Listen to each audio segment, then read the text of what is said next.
अगर आप और आपका बेस्ट फ्रेंड एक ही ऑर्गेनाइजेशन में काम करते हैं, सेम टाइम में घर जाते हैं और सेम टाइम में ऑफिस में आते हैं, लेकिन उसको ज़्यादा सैलरी मिलता है, तो आपको कैसा लगेगा? So hello learners and welcome back to Pankaj की कक्षा। आप सभी का स्वागत है मेरी कक्षा में। तो आज की इस वीडियो में हम लोग समझने वाले हैं कैसे एक ऑर्गेनाइजेशन में दो अलग अलग एम्प्लॉय को अगर हम लोग अलग अलग सैलरी देते हैं सेम काम करने के लिए, तो उनको कैसा फील होता है।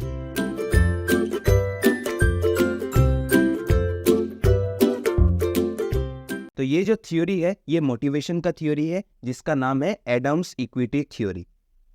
तो पहला स्टार्ट करते हैं इंट्रोडक्शन के साथ। ठीक है, ये थ्योरी किसने दिया था? Adams equity theory develop by social psychologist John Stacy Adams. ठीक है, प्रोनाउंसिएशन में ऊपर नीचे हो सकता है।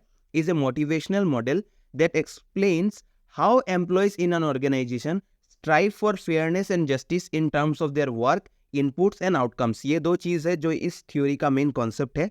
ठीक है, ऊपर का लाइन देखो अभी। The equity theory of motivation is the idea that what an individual received for their work has a direct effect on their motivation। ये थ्योरी बोलता है कि हम लोग ऑर्गेनाइजेशन में जो काम कर रहे हैं, जो इनपुट दे रहे हैं, उसके बदले जो हम लोग को आउटकम मिल रहा है, जो कि सैलरी हो गया, रेम्यूनरेशन, जो भी चीज़ है, तो वो जो चीज़ होता है उससे हम लोग के मोटिवेशन को कैसे अफेक्ट होता है। तो ये एक थ्योरी है जो डिफरेंट ऑर्गेनाइजेशन इस चीज को अडॉप्ट करते हैं, लेकिन कौन सी सिचुएशन में हम लोग ये अडॉप्ट करेंगे, यही चीज आज हम लोग समझने वाले हैं। ठीक है, तो ये इंट्रोडक्शन पार्ट हो गया। ये किसने दिया था? जॉन स्टेकी एडम्स ने, इसीलिए इसको एडम्स इक्विटी थ्योरी भी बोला जाता है। ठीक है, तो आगे बढ़ते हैं। तो पहला चीज है आप लोग का कोर कॉन्सेप्ट। ये थ्योरी का मेन कोर कॉन्सेप्ट क्या है? देखो, ये इंसान का फोटो है, वो तो भगवान के पास चले गए, लेकिन हम लोग को ये थ्योरी देखे गए तो हम लोग को समझना पड़ेगा। देखो मैंने क्या बोला था, Adams equity theory is the balance between what an employee contributes to their job, that is inputs, and what they receive in return, that is outcomes। मतलब एक ऑर्गेनाइजेशन में, एक जॉब में जो हम लोग काम कर रहे हैं वो हमारा इनपुट है, और उसके बदले जो हम लोग को रेम्यूनरेशन मिलता है, सैलरी हो गया या वगैरह वगैरह जो भी चीज़ है, तो वो हम लोग के लिए आउटकम्स है। राइट, हम लोग जॉब क्यों करते हैं? ऑफकोर्स आउटकम के लिए, कि हम लोग को ये काम करने से हम लोग को क्या क्या फ़ायदा मिलेगा। फ़ायदे के बिना तो आज ज़िंदगी चलती नहीं है। राइट, तो आगे बढ़ते हैं। देखो, थ्योरी पे आप लोग का है इक्विटी और इनइक्विटी। ठीक है, इक्विटी का मतलब क्या है? इक्विटी का मतलब होता है, अगर आप लोग गूगल करोगे तो आप लोग को पता चलेगा कि आप लोग अगर सर्च करोगे आप लोग को ये डेफिनेशन मिल जाएगा। The term equity refers to fairness और जस्टिस। ठीक है, मतलब आप लोग बोल सकते हो, समानता भी बोल सकते हो। ठीक है, कि मतलब कोई भी भेदभाव नहीं होना चाहिए। ठीक है, तो देखो इक्विटी का मतलब क्या है, मैंने अभी ऑलरेडी आप लोग को हिंदी का मीनिंग समझा दिया। देखो, हम लोग लाइन में, अगर हम लोग को एग्जाम में लिखना है तो हम लोग कैसे लिखेंगे? occurs when employees feel their inputs are balanced with their outcomes leading to satisfaction and motivation। Suppose आप लोग 10 घंटा काम कर रहे हो, उसके लिए आपको मान के चलो कि महीने का आप लोग को 30 से 40 हज़ार सैलरी मिल रहा है, तो आपको फील होता है कि अरे ठीक है, 10 घंटा काम कर रहे हैं, 40 हज़ार मिल रहा है तो मेरे लिए ठीक है। लेकिन अगर आप लोग को 10 घंटा काम करके भी आपको मान के चलो सैलरी 10 या 12 हज़ार मिलता है, तो आपको सेटिस्फेक्शन मिलेगा क्या? आपको मोटिवेशन क्या नहीं मिलेगा, क्योंकि आप जितना इनपुट दे रहे हो उसका आउटकम नहीं होता है। कभी कभार हम लोग बहुत पढ़ाई करते हैं, लेकिन जब आउटकम देखते, रिजल्ट देखते, तो हमको क्या फील होता है कि अरे इतना मेहनत किया फिर भी नहीं मिला। तो इक्विटी वो सिचुएशन होता है जब हम लोग का इनपुट्स और हम लोग का आउटकम्स जो है वो इक्वल होता है। जब इक्वल होगा तो सेटिस्फेक्शन, तो इसका ऑपोजिट क्या हो जाएगा? In equity. एक एग्जाम्पल लेते हैं, देखो हम लोग का इक्विटी का, कि देखो for instance if two colleagues A and B put in the same effort and hours and receive equal pay and recognition, a sense of equity is established। इसका मतलब है कि एक ऑर्गेनाइजेशन में दो एम्प्लॉई है, दो कलीग है, A और B, दोनों सेम एफर्ट दे रहे हैं। ठीक है, अपने डेडिकेशन के साथ काम कर रहे हैं और सेम घंटा काम कर रहे हैं ऑर्गेनाइजेशन में, और उन लोग को सैलरी सेम मिल रहा है। पे एंड रिकॉग्निशन जो है, इज्जत और आप लोग का पे मतलब सैलरी, दोनों सेम मिल रहा है, तो वो आप लोग का क्या हो जाएगा? इक्विटी। और मैंने अभी क्या बोला था, उसका ऑपोजिट क्या होगा? इनइक्विटी। देखो इनइक्विटी में क्या होगा? Inequity on the other hand arises when there is a perceived imbalance. जहां पे इम्बैलेंस होगा उसको इनइक्विटी बोलेंगे। एग्जांपल देखते हैं। ठीक है, मैंने जलन वाला बोला था। देखो जलन वाला क्या है?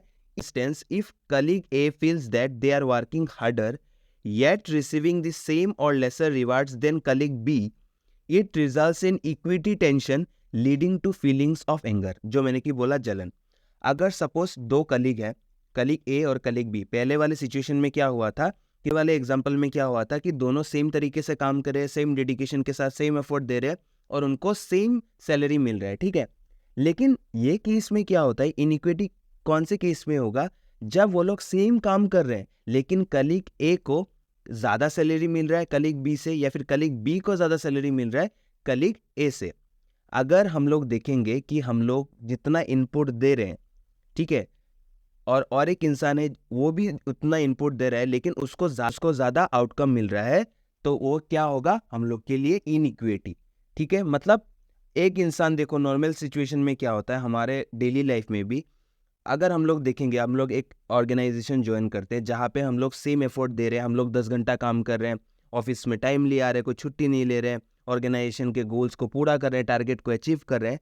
लेकिन और एक इंसान है वो कम काम कर रहा है, ऑर्गेनाइजेशन के गोल्स को फुलफिल भी नहीं कर रहा है, ऑफिस में टाइमली भी नहीं आता है, लेकिन उसका सैलरी भी अगर सेम होगा, तो हमारे मन में भी क्या होगा, ये इक्विटी वाला टेंशन होगा कि नहीं, हमारे मन में भी क्या होगा कि एक गुस्सा होगा कि मैं इतना काम कर रहा हूँ फिर भी मेरा उतना सैलरी और ये इसको बिना काम करके पैसा मिल रहा है, राइट।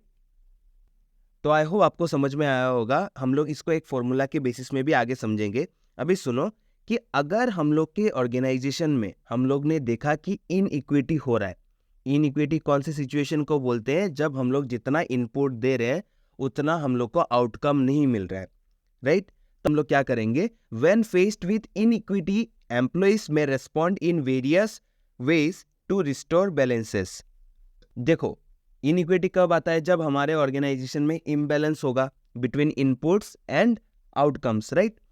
तो जब इम्बैलेंस होगा हम लोग उसको बैलेंस करने के लिए क्या करेंगे, मान के चलो कि हमारे ऑर्गेनाइजेशन में हम लोग ने देखा कि कलीग ए को कलीग बी से ज़्यादा सैलरी मिल रहा है लेकिन वो लोग सेम काम कर रहे हैं, तो तब हम लोग क्या क्या करेंगे, यही हम लोग को अभी समझना है। देखो पहला पॉइंट क्या है, रिड्यूसिंग एफर्ट।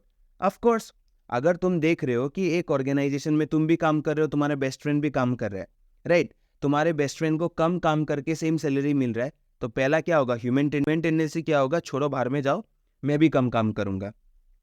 ऑफ कोर्स अगर वो कम काम करके उसको सेम सैलरी मिल रहा है तो मैं क्यों इतना एफर्ट दूं, क्यों इतना ऑनेस्ट रहूं, या फिर क्यों इतना डेडिकेशन के साथ काम करूं, राइट, मैं भी अपना इनपुट कमा दूंगा। तो देखो ये पॉइंट है, colleague A might decide to reduce their work effort to match the rewards they are receiving.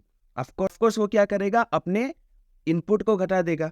अगर वो देख रहा है कि मैं जितना 10 घंटा काम करके या फिर इतना एफर्ट देके मेरा सैलरी वही का वही है, देखो यहाँ पे क्या होगा कि अगर दो कलीग है, जो मैंने एग्जांपल बोला कि वो ज़्यादा काम कर रहा है कलीग बी से, तो कलीग ए भी क्या करेगा, वो अपना एफर्ट्स को घटा देगा, वो बोलेगा भाड़ में जाओ, हम लोग भी कम काम करेंगे। ये तो ह्यूमन टेंडेंसी नॉर्मल वाला हो गया। नेक्स्ट वाला पॉइंट क्या है, देखो seeking greater rewards, they might negotiate for better पे और रिकॉग्निशन। क्या करोगे, अगर और एक कलीग को या तुम्हारे ऑर्गेनाइजेशन में दूसरा एम्प्लॉय जो है वो कम काम करके उसको सेम सैलरी मिल रहा है, ठीक है, या फिर बोल सकते हो कि वो कम काम करके या फिर सेम काम करके उसको ज़्यादा सैलरी मिल रहा है, ठीक है। हम लोग बस एक एग्जांपल नहीं लेंगे कि सेम काम कर रहे हैं तो कम सैलरी मिल रहा है, और एक सिचुएशन ये भी हो सकता है कि वो लोग दोनों सेम काम कर रहे हैं, ठीक है, सेम एफर्ट्स दे रहे हैं, सेम टाइम में आ रहे हैं ऑफिस, ठीक है, 10 घंटा करके काम कर रहे हैं, लेकिन उसको ज़्यादा सैलरी अगर मिलता है तो तुम भी क्या करोगे, तुम भी वो बॉस के पास जाओगे कि बॉस सर देखो ये नाइंसाफ़ी हो रहा है,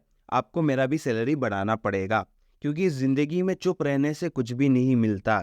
you have to speak, you have to fight for your goals, ठीक है। तो ये दोनों पॉइंट आई होप आपको क्लियर हो गया होगा। पहला वाला में क्या होता है कि हम लोग अपने एफर्ट को रिड्यूस कर देंगे, जो हम लोग का नॉर्मल टेंडेंसी है, और सेकंड में क्या होगा, हम लोग ग्रेटर रिवार्ड्स के लिए नेगोशिएट करेंगे, ठीक है। उसके बाद देखो नेक्स्ट पॉइंट क्या है, रेशनलाइजिंग द इनइक्विटी। इसका मतलब क्या है, colleague A might try to mentally adjust the perceived imbalance, convincing themselves that the situation is fair. तुम लोग ने एक कहानी सुना होगा कि अंगूर खट्टे हैं, एक्सप्लेन मैं नहीं करूंगा, कि जब तुम लोगों को मीठा अंगूर नहीं मिल रहा है तो तुम एज्यूम करोगे कि तुम्हारा क्या है, तुम्हारा अंगूर ही खट्टा है, राइट।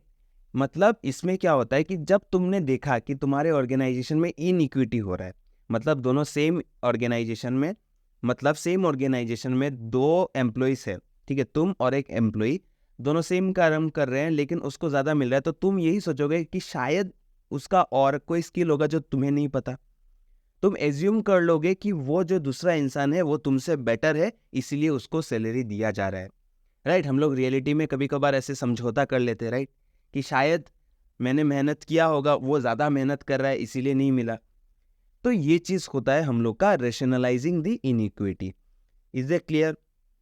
और उसके बाद सबसे लास्ट वाला क्या है, सबसे इजी, लीविंग द ऑर्गेनाइजेशन। जहाँ पे तुमको लग रहा है कि तुम लोग सेम एफर्ट दे रहे हो, सेम इनपुट दे रहे हो, लेकिन और उतना आउटकम नहीं मिल रहा है, तो तुम क्या बोलोगे, अच्छा चलता हूँ, दुआ में याद रखना, टाटा बाय बाय करके वो ऑर्गेनाइजेशन को छोड़ दोगे। क्या है देखो, in extreme cases the employee might decide to quit the job.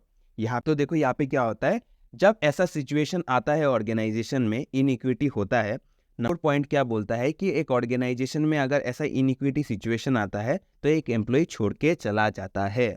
I hope आपको ये चारों पॉइंट क्लियर हो गया होगा। जब आप लोग थ्योरी लिखोगे तो जैसे मैं दिखा रहा हूँ आपको वैसे आप लोगों को लिखना है, ठीक है। यहाँ तक अगर आप लोग ने वीडियो देख लिया है, थोड़ा सा भी आपको पॉजिटिव लग रहा है कि आपको कुछ समझ में आ रहा है, तो थोड़ा सा आप लोग लाइक शेयर एंड सब्सक्राइब कर सकते हैं, और नोटिफिकेशन बटन को भी ऑन करके रखिए, सो दैट जब भी मैं वीडियो पोस्ट करता हूँ आप लोग को उसका अपडेट मिल जाए, ठीक है। इसका नोट्स मैंने ऑलरेडी मेरे टेलीग्राम चैनल पंकज की कक्षा पे दे दिया है, और इस वीडियो का जो पीपीटी होगा, जो स्लाइड से मैं आप लोग को पढ़ा रहा हूँ, वो भी मैं आप लोग के, हम लोग के बोल सकते हो, टेलीग्राम चैनल पंकज की कक्षा पे दे दूंगा, ठीक है। थोड़ा सा आगे बढ़ते हैं। देखो क्या है कि ये जो थ्योरी है इसका मैनेजरियल इम्प्लीकेशंस क्या है, हम लोग कौन से सिचुएशन में इसको यूज करेंगे, राइट। देखो, for managers understanding and addressing perceptions of equity is crucial.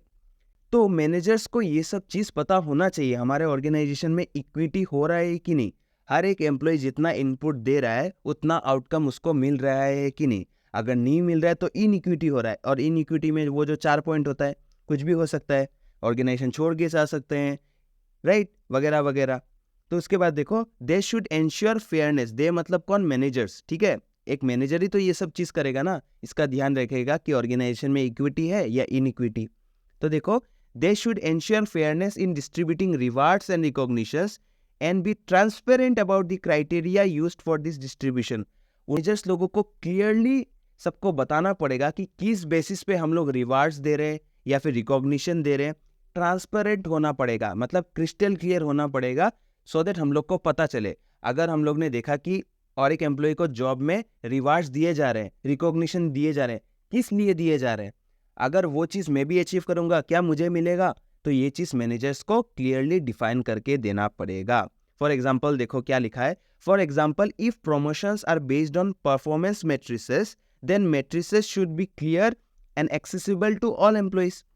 Correct, मतलब मैट्रिसेस तुम लोग क्राइटेरिया भी बोल सकते हो। अगर हम लोग ने बोला कि हम लोग हर एक एम्प्लॉय को प्रमोशन देंगे जो हम लोगों के परफॉर्मेंस के एक क्राइटेरिया को मीट करेगा, जैसे मान के चलो कि कोई भी एक एम्प्लॉय है जो 1 लाख सेल को क्या करेगा, अचीव करके देगा हमारे ऑर्गेनाइजेशन को, या फिर बोल सकते हो कि 10,000 कस्टमर्स ला के देगा, नया कस्टमर्स, तो उसको प्रमोशन दिया जाएगा। तो हम लोग को ये क्लियरली डिफाइन करके देना पड़ेगा, सो दैट कोई भी एम्प्लॉय अगर 10,000 अचीव कर रहा है तो उसको प्रमोशन मिलेगा, जो नहीं करके देगा उसको प्रमोशन नहीं मिलेगा। मतलब क्रिस्टल क्लियर होना पड़ेगा। आई होप आपको ये समझ में आ गया होगा। लास्ट में और एक एग्जांपल देते हैं, बहुत सारा एग्जांपल आज हम लोग ने इस थ्योरी को समझने के लिए लिया है। तो देखो क्या है, consider a sales team where each member is expected to achieve a certain target to earn a bonus, ठीक है।